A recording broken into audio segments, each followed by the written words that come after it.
Hello friends, now we are using Gauss's theorem to find electric field due to a charged plane sheet. Infinitely large charged plane sheet.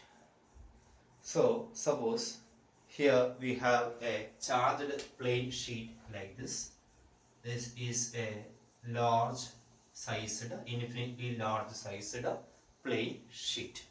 It is charged uniformly. Suppose it is uniformly charged, positively charged uniformly, and having a surface charge density sigma, charge per unit area.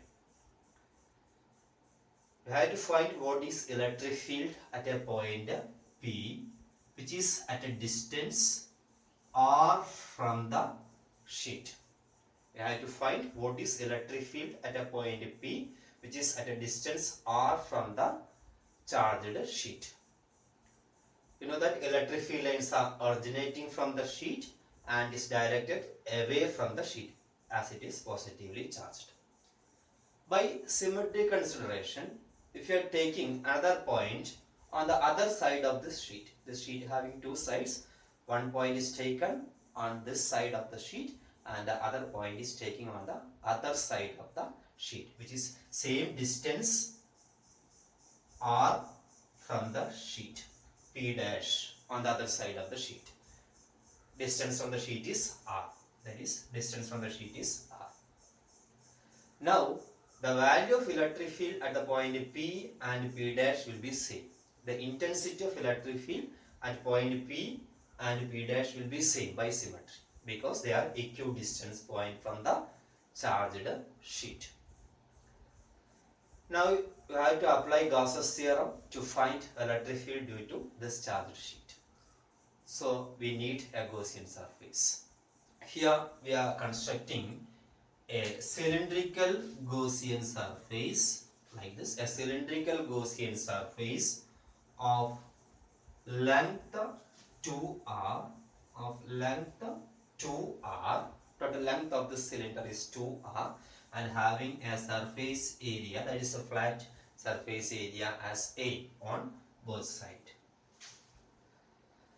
Now the electric field lines are originating from this charged sheet directed radially outward like this. So electric field lines are parallel to the curved surface of the cylinder. Is it? On both sides, the electric field lines are parallel to the curved surface of the cylinder. Whereas electric field lines are perpendicular to the flat surface or plane surface of the cylinder. Now you see that the flux contributed by this curved surface is 0 because we are calculating the flux contributed by the curved surface. It will be 0. Why? Because electric field and area vector of the surface makes an angle 90 degree. So the flux will be 0.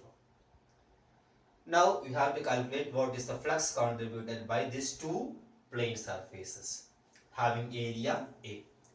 What is that flux? Flux is equal to total flux is equal to flux contributed by this surface.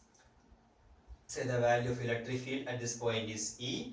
So E into area, E dot A, that is flux contributed to the first phase, is equal to E A into angle between E and A is equal to 0.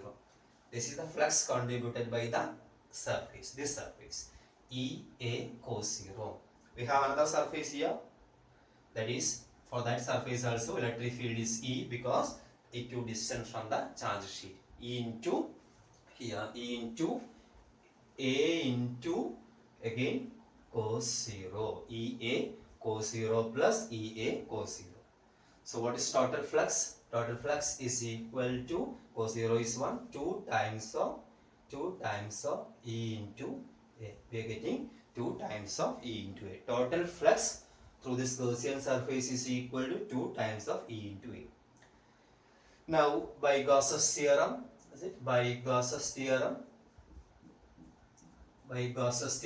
what is total flux is equal to Q by epsilon 0. Total flux is equal to Q by epsilon 0. Now substitute what you calculate as the total flux is equal to 2 times of E into A. That is flux. Is equal to 2 times of E into A is equal to Q by epsilon 0. Q by epsilon 0. Q by epsilon 0.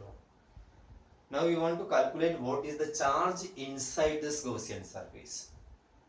The charge inside this Gaussian surface having an area A. So the charge inside the Gaussian surface is equal to area into charge density. It having a surface charge density of sigma.